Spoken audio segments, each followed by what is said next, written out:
হাসিনার বিচার যদি ১০০ বছর পরে হয়, ১০০ বছর দেশের জনগণ কি করবে? আর এই ১০০ বছর তাহলে দেশকে বিলীন করে দেবে। যেমন আপনারা দেখতে পেরেছেন, মোদী সরকার বলেছে ডক্টর মোহাম্মদ ইউনূস সরকারের সাথে তারা কথা বলতে ইচ্ছুক না, কারণ এই সরকারটি অন্তর্বর্তীকালীন সরকার, এটি জনগণের প্রত্যক্ষ ভোটের মাধ্যমে নির্বাচিত হয়নি। এই জন্য তারা এই দুঃসাহস দেখিয়েছে। যদি একটি নির্বাচিত সরকার ভোটের মাধ্যমে, প্রত্যক্ষ ভোটের মাধ্যমে, জনগণের মালিকানা প্রয়োগের মাধ্যমে হতো, তাহলে অবশ্যই এই কথা বলতে হলে ১০০ বার ভাবতে হতো।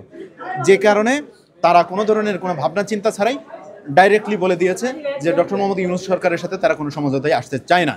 তাই দ্রুত সময়ের মধ্যে সারা বিশ্বের সাথে আমাদের কমিউনিকেট এবং যোগাযোগ রক্ষার স্বার্থে, দেশকে বিশ্বের দরবারে তুলে ধরার স্বার্থে অবশ্যই আমাদের নির্বাচন প্রয়োজন। আর আমরা আশা করি ডক্টর মোহাম্মদ ইউনূস সাহেব খুবই মেধাবী এবং বিচক্ষণ ব্যক্তি। উনি দ্রুত সময়ের মধ্যে নির্বাচন দিয়ে অন্তর্বর্তীকালীন সরকারের মেয়াদ শেষ করবেন, পাশাপাশি একটি নির্বাচিত সরকারের কাছে ওনার ক্ষমতা হস্তান্তর। জি, আপনি একটা কথা বলেছেন, জোটা প্লেটের মধ্যে খাবার আরেকজন খাওয়া, সেটা হবে নাকি পরিষ্কার করে খেতে হবে? দেখেন, পরিষ্কার করার জন্য ডক্টর মোহাম্মদ ইউনূস সাহেবকে সময় দেওয়া হয়েছিল, প্রায় ৭ মাস হয়ে গেছে। উনি উল্লেখযোগ্য কোনো ধরনের সংস্কার এখন পর্যন্ত করতে পারেননি।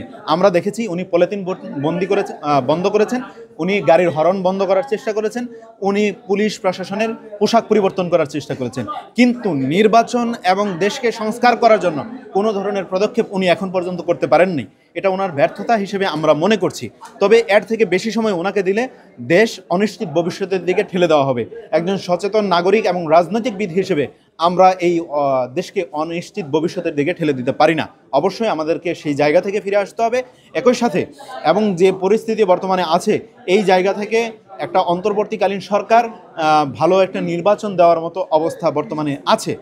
এই জোটা প্লেট বলেন আর যেই প্লেট বলেন, এই মুহূর্তে নির্বাচন দেওয়ার মতো পরিবেশ আছে। যদি চান, উনি এই মুহূর্তে নির্বাচনের রোডম্যাপ ঘোষণা করতে পারবেন। ৩ মাস পরেই উনি নির্বাচনে যেতে পারবেন। এই বছরের মাঝামাঝি সময়ে উনি নির্বাচন পরিচালনা করবার মতো ওনার সক্ষমতা রয়েছে, আমরা যতটুকু দেখতে পাচ্ছি। কিন্তু এরপরেও যদি ওনার সময় লাগে, এটা আসলে দুঃখজনক এবং রাষ্ট্রের জন্য আমরা মনে করি অকল্যাণকর। ধন্যবাদ।